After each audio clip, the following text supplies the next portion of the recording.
বিশ্বনবী যখন প্রথম ওয়াহি পেলেন ওই সময় একটা লোক মূর্তির পূজা করত, মূর্তিরে খুব ভালোবাসতো আর বগল দাবা করে রাখতো। এটার কাছে রাত্রিবেলা কেঁদে কেঁদে চাইতো আর মনের জ্বালাগুলো এটার সাথে শেয়ার করত। সে মনে করতে এই মূর্তি আমারে বাঁচাবে, সব সময় তার একটাই জিকির, সনম সনম সনম। একদিন এই মূর্তিটাকে রেখে সে কোন একটা কাজে গিয়েছে, কাজ শেষে সে এসে দেখে মূর্তির গায়ে পানি। সে ভাবলো আমার খোদার গায়ে যেহেতু পানি, এটা নিশ্চয়ই ভালো পানি হবে। He thought it could be the water of mercy and blessings, it could be the water of rahma. যেহেতু আমার খোদার গায়ে পানি, নিশ্চয়ই এটা রহমতের পানি হবে, বরকতের পানি হবে। তো রহমতের পানি তো নষ্ট করে লাভ নাই, এক কাজ করে এটাকে খেয়ে ফেলি। When he thought it could be the water of mercy and blessings, he started to suck it with his tongue. জিহ্বা দিয়ে এবার চাটতে শুরু করছে, রহমতের পানি পেটে ঢুকানোর জন্য চাটতে শুরু করেছে। When he started to suck it, he found the taste is little bit bitter. যখন চাটতে শুরু করছে দেখে যে স্বাদটা কেমন যেন কটা কটা লাগে, টক টক লাগে, কটা কটা টক টক, হাজমুলার মতো। কিসের মতো? কিরে টক টক কটা কটা কেন? If it is the water of mercy, it should be sweeter.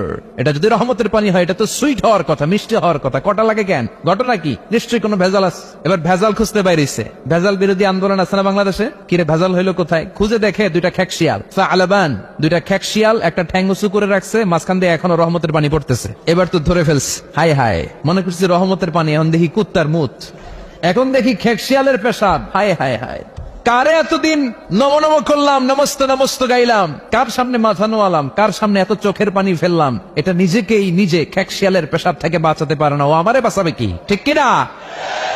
এবার মূর্তিটাকে, সানামটাকে ধরে মেরেছে আছাড়। ভাঙ্গা মূর্তি নিয়ে বিশ্বনবীর কাছে এসেছে, এসে বলে আব্দুল্লাহর বেটা মোহাম্মদ, এতদিন ধরে আমি বুঝি নাই মূর্তিটারে খোদা মনে করতাম, এইটারে ডাকতাম, এতদিন ভাবছি খোদা, এখন দেহি হুদা, এখন দেখি এটার কোনো পাওয়ার নাই, এটার কোনো ক্ষমতা নাই, আমি আর এই মূর্তির পূজা করতে চাই না, আপনি আমাকে শাহাদাতের বাণী পাঠ করিয়ে দেন। কালেমা পড়ে মুসলমান হয়ে গেছে, আলহামদুলিল্লাহ পড়েন। বিশ্বনবী মক্কা থেকে মদিনাতে যখন হিজরতে গেলেন, মদিনায় যাওয়ার আগে কোবাপল্লীতে কিছুদিন ছিলেন, সেখানে একটা মসজিদ বানালেন। ওই মসজিদের একজন ইমাম তিনি নিয়োগ করে মদিনাতে চলে আসলেন। মদিনাতে এসে কোথায় মসজিদে নববী বানাবেন জায়গা খুঁজতেছেন। বিশ্বনবী কিন্তু ভালো লোকেশন খুঁজতে জানতেন।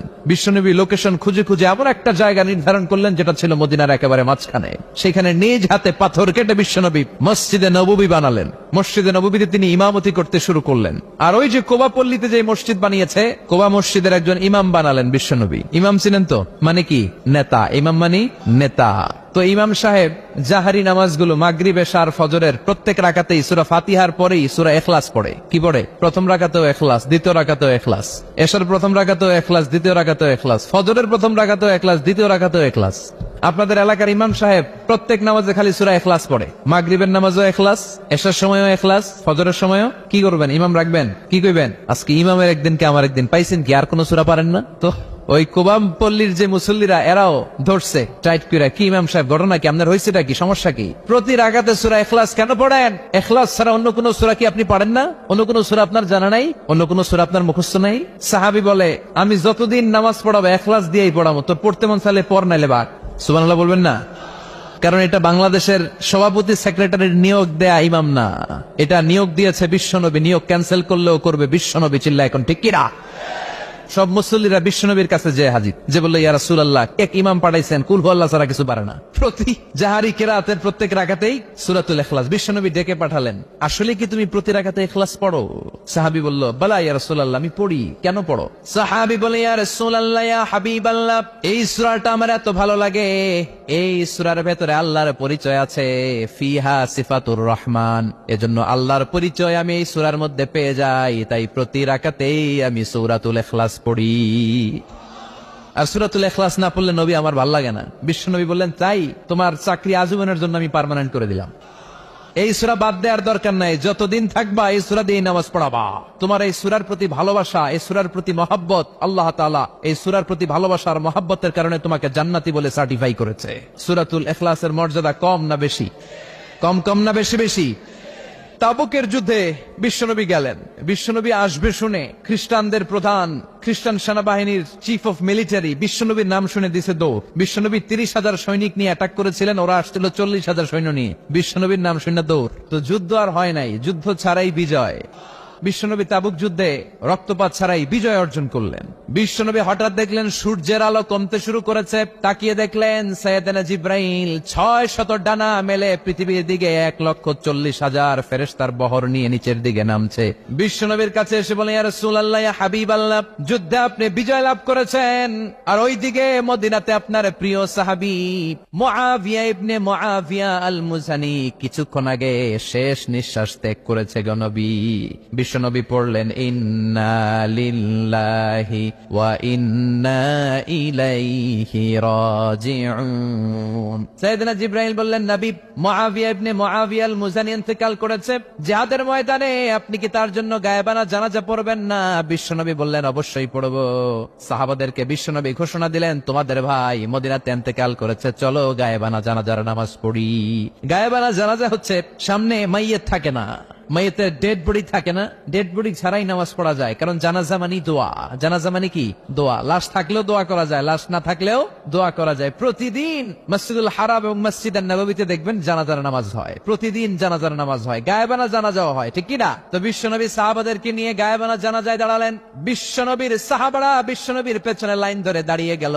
সাইয়েদনা জিব্রাইল 1,40,000 ফেরেশতা নিয়ে 2টা লাইন করলেন। প্রথম লাইনে 70,000, দ্বিতীয় লাইনেও 70,000। সুবহানাল্লাহ।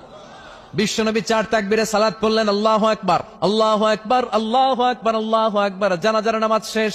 তাকিয়ে দেখে ফেরেশতাদের পিছনে 1,40,000 ফেরেশতা, সাহাবারা দাঁড়িয়ে আছে, তাদের পেছনে 1,40,000 ফেরেশতাও দাঁড়িয়ে আছে। বিশ্বনবী অবাক। সাইয়েদনা জিব্রাইলকে বললেন, ও ভাই জিব্রাইল, আমার কোন সাহাবার জানাজার নামাজে তো এত বড় ফেরেশতাদের বহর নিয়ে দুনিয়ায় নেমে আসো না, কেন তোমরা 1,40,000 ফেরেশতার বহর নিয়ে তার গায়েবানা জানাজায় শরীক হলা? কি এমন স্পেশাল আমল ছিল আমার সাহাবা মুআবিয়া ইবনে মুআবিয়া আল মুজানির, যার কারণে আল্লাহর দরবারে আরশের উপরে মুআবিয়ার এত মর্যাদা বেড়েছে?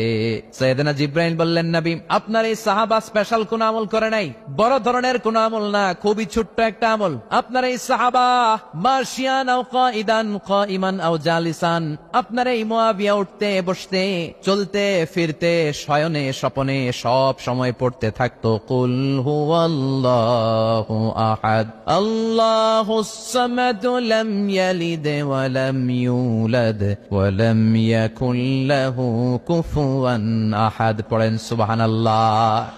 তার আমল কি ছিল? সব সময় উঠতে বসতে চলতে ফিরতে কোন সূরা? কথা বলেন, কোন সূরা?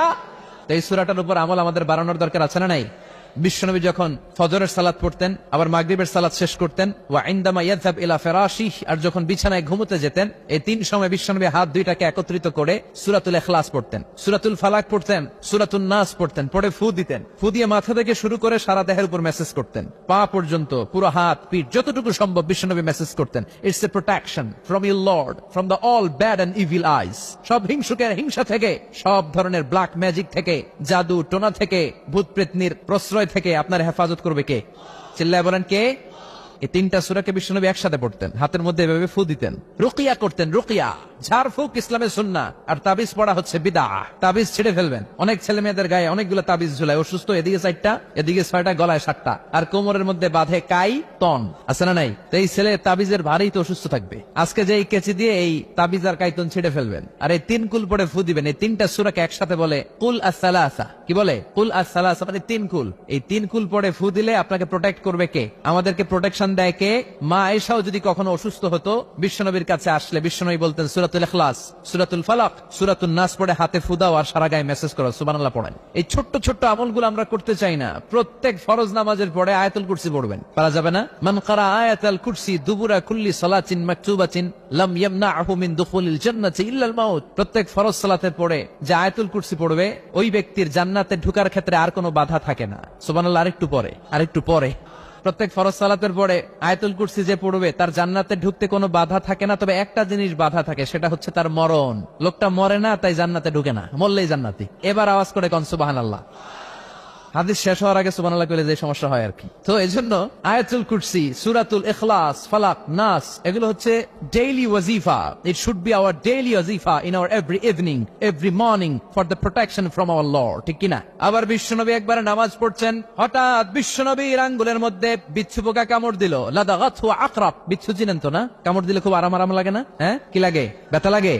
প্রচন্ড ব্যথা লাগে। বিশ্বনবী নামাজের মধ্যেই কাতরাচ্ছেন, নামাজের পরে আঙ্গুল ধরছে আর আফসোস করতেছে, হায় রে বিচ্ছু, মুসল্লিও চিনোস না, নবীও চিনোস না, কোন জায়গায় কামড় দিতে হবে এটাও জানোস না, এখন কামড় তো দিয়ে ফেলছে, ব্যথায় তো কাতরাচ্ছেন। বিশ্বনবী বললেন লবণের পানি গরম করো, কেননা লবণের মধ্যে সোডিয়াম ক্লোরাইড আছে, it's a natural pain killer, আল্লাহর দেয়া প্রাকৃতিক পেইন কিলার। সুবহানাল্লাহ পড়েন। বিশ্বনবী বললেন আয়েশা লবণের পানি গরম করো, আঙ্গুলে ব্যথা পাই। আম্মা জান আয়েশা লবণের পানি গরম করে বিশ্বনবীর আঙ্গুলের মধ্যে ঢালতে আরম্ভ করলেন। বিশ্বনবী পড়তে আরম্ভ করলেন, কুল হুয়াল্লাহু আহাদ আল্লাহুস সামাদ লাম ইয়ালিদ ওয়া লাম ইউলাদ ওয়া লাম ইয়াকুল লাহু কুফুয়ান আহাদ। পড়েন সুবহানাল্লাহ। মনে থাকবে ফজরের পর, মাগরিবের পর আর বিছানায় যাওয়ার আগে 3 কুল পড়বেন তো আজকে থেকে ইনশাআল্লাহ। পড়েন আওয়াজ করে, আরো জোরে পড়তে হবে ইনশাআল্লাহ। এই সূরাটা নাজিলের একটা ব্যাকগ্রাউন্ড আছে, যেটাকে আমরা আরবিতে বলি শানে নুজুল। মক্কার কাফির মুশরিকরা এসে বিশ্বনবীর কাছে বলল, আব্দুল্লাহর বেটা মুহাম্মদ, বাইয়িন লানা নাসাবা রাব্বিক, মুহাম্মদ তোমার আল্লাহর নসবনামা বলো। এই যে আল্লাহ আল্লাহ তুমি বলো, আল্লাহর নসবনামাটা একটু আমাকে শোনাও। নসবনামা বুঝেন তো? বুঝেন না? বংশের ধারাক্রম, বংশ তালিকা। আমার নাম মিজানুর রহমান, আমার আব্বার নাম আলী আহমদ, ওনার আব্বার নাম জাইনুল আবিদিন, এটা হচ্ছে আমাদের বংশ তালিকা। বিশ্বনবীর নাম হচ্ছে মুহাম্মদ, ওনার বাবার নাম আব্দুল্লাহ, ওনার বাবার নাম আব্দুল মুত্তালিব, ওনার বাবার নাম হাশেম, ওনার বাবার নাম কি আব্দে মানাফ, তার বাবার নাম কুসাই, কুসাইয়ের বাবার নাম কিলাব, তার বাবার নাম মুররা, তার বাবার নাম গালিব, তার বাবার নাম ফেহের, তার বাবার নাম, এভাবে যেতে যেতে যেতে আদনান, আদনান থেকে যেতে যেতে যেতে ইসমাইল আলাইহিস সালাম, সেখান থেকে ইব্রাহিম আলাইহিস সালাম, তারপর যেতে যেতে যেতে যেতে শীত আলাইহিস সালাম, তার উপরে আদম আলাইহিস সালাম। এটা হচ্ছে বিশ্বনবীর নসবনামা, তাই না?